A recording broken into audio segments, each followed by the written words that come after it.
Olá pessoal, veterano Voz Ativa, vamos ao Papo VVA, o vídeo em que eu respondo a comentários e dou notícias e informações rápidas. Hoje, dia 12 de 2022, segunda-feira. Vamos direto aos assuntos? Bom, para começar aqui, vamos falar um pouquinho sobre quadros especiais. Eu trago aqui, são 3 comentários, tá? Um de Gilmar Moura e 2 de Milton Subtites. Vou ler aqui os comentários, tá? Gilmar Moura, em 26/11, colocou assim: sugestão para BIM colocar promoções para os quadros especiais da mesma forma que você montou para o QTA. Fica a dica. Bom, na verdade não fui eu que montei essa ideia de promoção para o QTA. Tá? Isso aí é uma lei que eles têm, já é um caso antigo. Mas a ideia é fazer exatamente isso para os quadros especiais. Tá? E o Milton Subtites ele colocou assim: o pessoal fala de lacuna. Imagina o terceiro sargento que ficou no meio de 2001 a 2013. Eu já conheço essa lacuna aí dos quadros especiais.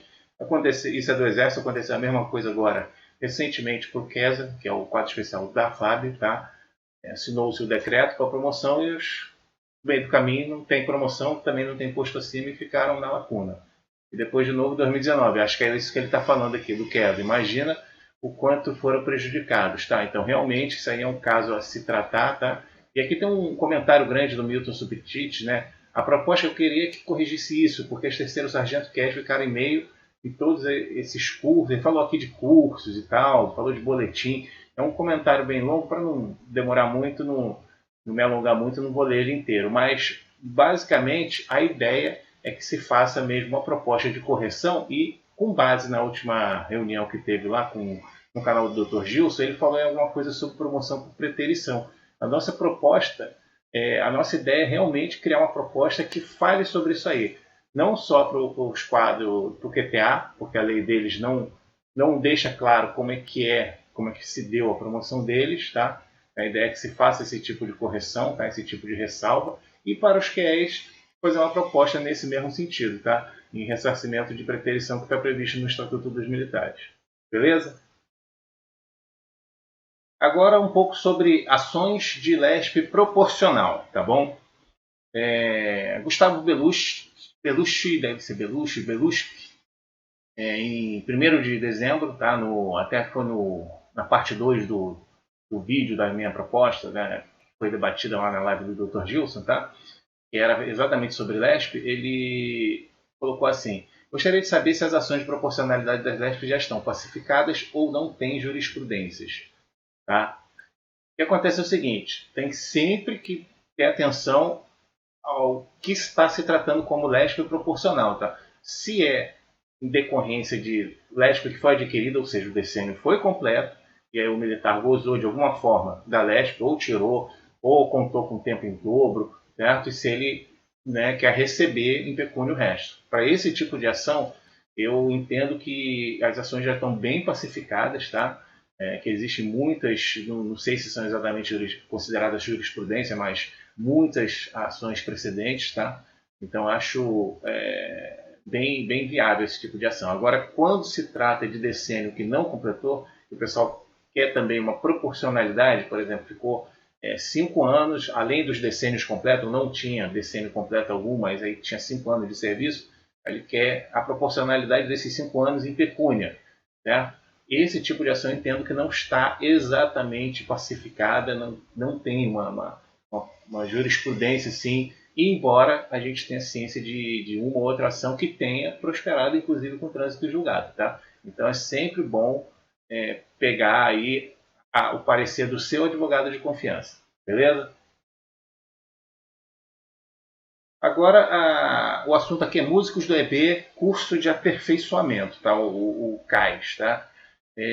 Clívia Ramos, em 9/12, perguntou assim: Bim, no caso dos músicos do Exército, pois o curso de primeiro sargento é equivalente ao CAIS, como fica isso? A pergunta foi feita naquele vídeo parte 4, do debate da minha proposta no canal do Dr. Gilson, e essa parte 4 fala exatamente sobre o adicional de habilitação. Creio que seja em relação ali às nossas propostas. Tá? Então, o que eu tenho a responder é o seguinte: se o curso equivale ao CAIS, então ele é considerado militar que tem o CAIS. Certo? Então, ele vai se enquadrar na nossa proposta de acordo com o militar da graduação dele que tem o CAIS. Beleza? Agora o assunto é tempo de serviço, acréscimo, tá? O Edmar Jorge Lourenço das Chagas, no dia 11, ontem, tá? Ele colocou a dúvida assim: bom dia, meu amigo, parabéns pelo trabalho, muito obrigado. Tenho uma dúvida, sou praça de 1978, sou meio lésbico e tempo de fronteira. Deu 30 anos e 2 meses. Fui para a reserva, deram 23% de tempo de serviço. Só que fui para a fronteira em 1996. E em agosto de 2000 eu já tinha direito a 1 ano e 6 meses de tempo de serviço. E esse 1% não deve ser pago a mais no tempo de serviço? Obrigado. Bom, assim, eu dei uma olhada ali no estatuto, tá? Para ir mais rápido, eu já rascunhei aqui, não vou nem mostrar ali a lei. Então tá. Primeiro seria assim, 2000, no ano de 2000, entrando em 78, completou 22 anos, né? Então precisaria saber se ele entrou no início ou mais para o final, para saber se ele teve direito àqueles 180 dias que acrescentou 1%, porque ele já tem os 23%, certo? Então, quer dizer, tinha um antigo artigo 138 do Estatuto que dizia isso aí, chegou a 180 dias, já conta um ano, certo? Mas pode ser que esse 1% já fosse de outra coisa, mas eu creio que o caso dele seja esse, tá? Tem entrado mais para o início do ano, tinha mais de 180 dias depois de completado o 22º, e aí arredondou para 23, tá? Quanto ao acréscimo por localidade especial, tá? Isso aqui está no inciso 6 do artigo 137 do Estatuto, tá? Que é o que trata dos acréscimos, tá? Só que o parágrafo 1º do próprio 137 diz assim: os acréscimos a que se refere os itens 1, 3 e 6, que é o que fala da localidade especial, serão computados somente no momento da passagem militar à situação de inatividade e para esse fim, ou seja, somente também para esse fim. Tá? Como ele entrou em 78, completaria os 30 em 2008, tá? Mesmo somando as duas lésbicas e o acréscimo por localidade especial, a reserva deve ter sido depois de 2000. Ele esclareceu isso aqui, vai fazendo as contas disso aí. Dali para 2005, 2006 e tal. Né? Ou 2004 talvez. Então, ou seja, só aí que computaram esse tempo. De qualquer forma, eles, né, como diz esse parágrafo, né, é somente para esse fim, ou seja, somente para contar em dobro a reserva, não seria para dar 1% a mais no adicional de tempo de serviço. Tá? Creio que esse seja o enquadramento. Beleza? E agora eu vou citar uma consideração muito importante que foi feita em relação ao PTTC. Tá? Foi um comentário de Gilberto de Oliveira, hoje mesmo, tá? Mais cedo. Ele comentou assim, eu não vou nem responder, eu só ler mesmo o comentário. Para o militar voltar como PTTC, deveria passar pelo crivo de pessoas que lá estão trabalhando para não voltar às carniças. Tá? Quanto mais PTTC, menos teremos no futuro contribuindo para nossa Previdência. Infelizmente, o PTTC virou um grande cabide de empregos, sendo que também serve para manter esses militares no cabresto. Tá? Eu só vou dizer assim, a consideração que o Gilberto fez, tá, é muito pertinente, muito importante, tá? Por isso que eu fiz questão de citar aqui. O Gilberto Oliveira está sempre participando, tá? Muito obrigado pela sua colaboração, tá? Pela sua contribuição muito importante. Valeu! E agora o próximo assunto é esse aí, tá? Que pode gerar bastante polêmica. Eu fui banido de um grupo, tá? Mais especificamente de um grupo de Telegram. Logo de cara, gente, não é a primeira vez, já me tiraram de outros grupos, especialmente de WhatsApp, tá? É muito comum o pessoal fazer isso, desentender e tirar, tá? Mas não é nada demais, também não é o fim do mundo, tá? Mas eu estou falando sobre isso aqui por conta de comentário também do Gilberto de Oliveira. Ele fez esse comentário hoje mais cedo também. Ele colocou assim: cadê você no grupo? Né? Como não esclareceu só isso a pergunta dele, eu coloquei, né? Creio que ele esteja se referindo ao grupo da Fengifa no Telegram, tá? E recentemente eu fui banido, tá? Então eu esclareci para ele que eu fui expulso, tá? Eu não saí, estou sabendo, algumas pessoas me falaram que estão comentando lá por que eu saí, não sei o que, não. Eu fui expulso, tá? O motivo que eu fui expulso é porque o senhor Adão Farias, o Adão Farias acho que todo mundo conhece, é aquele que esteve lá no Congresso Nacional durante a tramitação do PL, etc. Tá? Ele que é um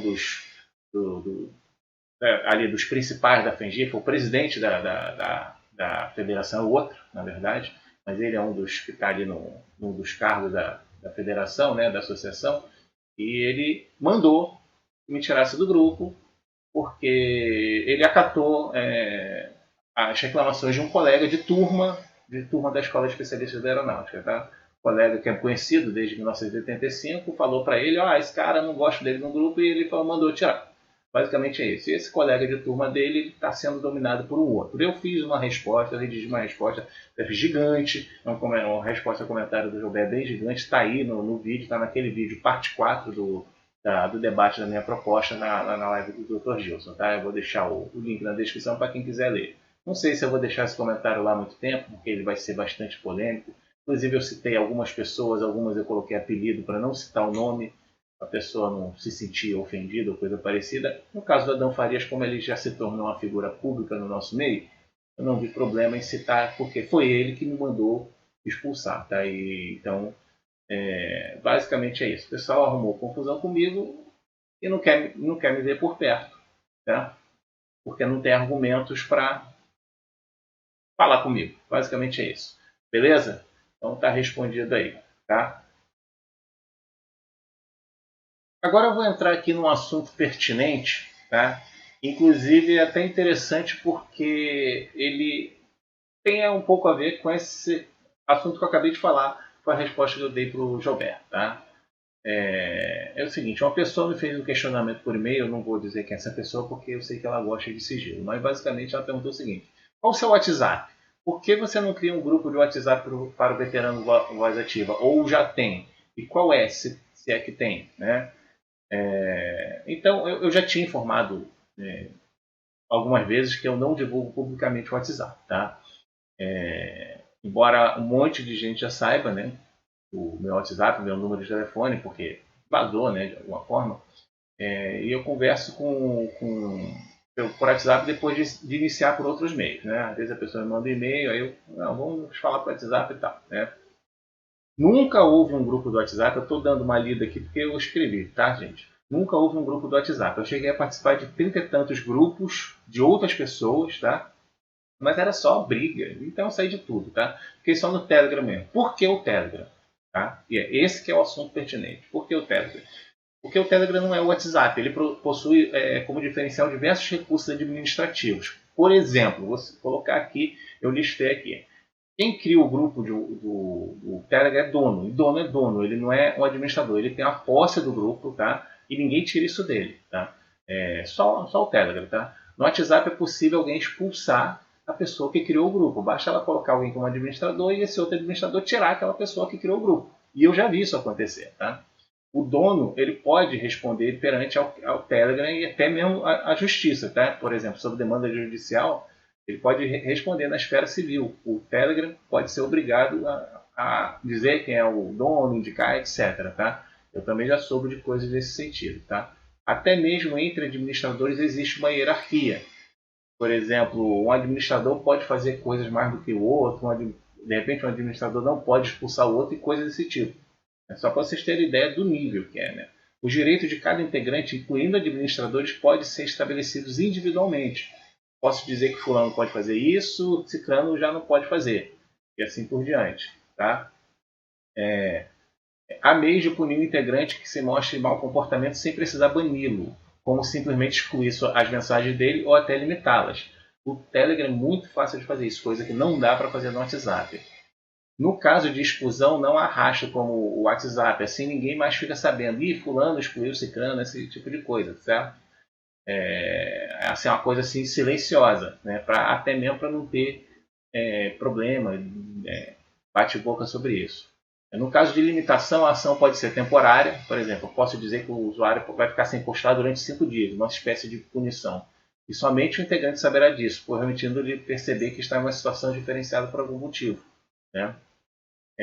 Em geral, quando o integrante recebeu algum tipo de punição como essa, entende que não agiu bem, ele pode entender, se for uma pessoa boa, pode entender que não agiu bem, e simplesmente mudar o comportamento dele, falar com o administrador privativamente, ou pedir desculpas ao grupo, etc. Ou simplesmente não falar nada e aguardar, né? Mas se for uma pessoa que está ali só para tumultuar mesmo, em outros casos, o integrante simplesmente reclama, sai do grupo, profere ofensas e outros blá blá blá. Isso mostra que ele estava no grupo só para tumultuar mesmo. Tá? Também já vi isso acontecer, já aconteceu em grupo meu. Eu precisei limitar as mensagens de um usuário. Aí ele simplesmente falou, eu não vou ficar aqui nesta aí, vou falar um monte de palavrão e saiu. Ele só queria tumultuar, né? E por aí vai. São muitos recursos, muitas situações, tá? Sem contar os diversos recursos em geral, né? Tem as reações, os tópicos, com grupos de mais de 200 pessoas. Você pode organizar as mensagens de tópico, histórico de mensagem, gerenciamento do espaço utilizado no aparelho para não encher o aparelho igual o WhatsApp faz, tá? Os bots, né, que podem ajudar, né? Um bot bem programado, né? Que é um programa, né? Que ajuda, né?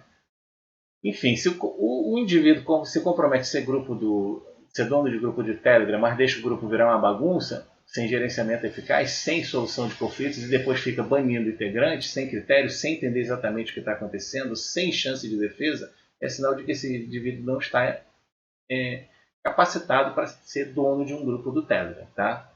E se o indivíduo não está preparado para ter a posse de um grupo do Telegram, que preparo esse indivíduo pode ter para ficar à frente de uma empresa, de instituição ou associação? Eu deixo esse questionamento aqui.